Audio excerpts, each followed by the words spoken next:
సంచలనం రేపిన కూకట్పల్లి మైనర్ బాలిక మర్డర్ కేసులో సస్పెన్స్ కొనసాగుతోంది. మర్డర్ జరిగి 24 గంటలు గడిచినా ఇప్పటి వరకు మిస్టరీ వీడలేదు. అయితే ఈ కేసులో కొంతమంది అనుమానితులను అదుపులోకి తీసుకుని విచారణ చేస్తున్నారు పోలీసులు. అంతేకాదు మర్డర్ జరిగిన ఇంటికి సమీపంలో ఉన్న సీసీ కెమెరాలను పూర్తిగా జల్లెడపడుతున్నారు.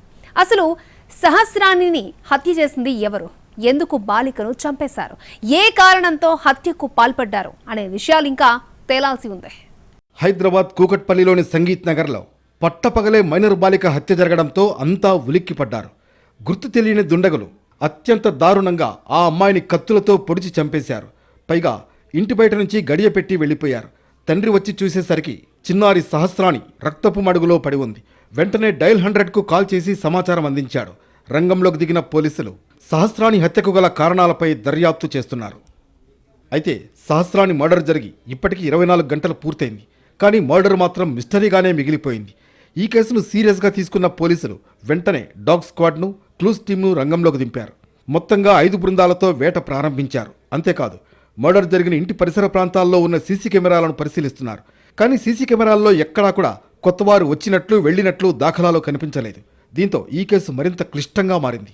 అయితే బిల్డింగ్లో ఉన్నవారే ఎవరైనా హత్యకు పాల్పడి ఉంటారా అనే కోణంలో దర్యాప్తు చేస్తున్నారు పోలీసులు. ఇందులో భాగంగా ఇప్పటి వరకు 3 అనుమానితులను అదుపులోకి తీసుకుని ప్రశ్నిస్తున్నారు.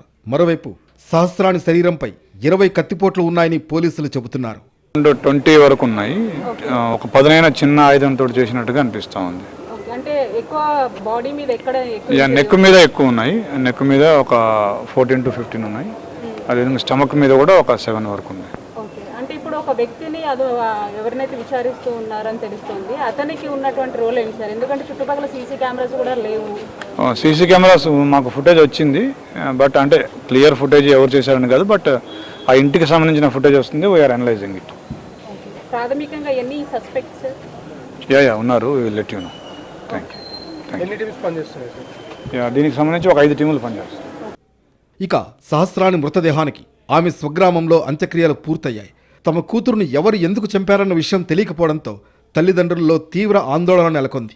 తమ కూతురు ఏం పాపం చేసిందని అంత దారుణంగా హత్య చేశారంటూ విలపిస్తున్నారు పేరెంట్స్. మరోవైపు సహస్రాని కుటుంబం నివాసం ఉంటున్న ఆ బిల్డింగ్లోకి కొత్తవారి ఎంట్రీ లేకపోవడంతో ఆ బిల్డింగ్లో ఉన్న ప్రతి ఒక్కరిని ప్రశ్నిస్తున్నారు పోలీసులు. హత్య జరిగిన ఇంట్లో పోలీసులకు ఎలాంటి క్లూ లభించలేదు. స్థానికులను కూడా లోతుగా ప్రశ్నించారు. ఇక ఆర్థిక లావాదేవీలు, వివాహేతర సంబంధాలు, బ్లాక్ మ్యాజిక్, కుటుంబ తగాదాలు ఇలా అన్ని కోణాల్లోనూ దర్యాప్తు చేస్తున్నారు.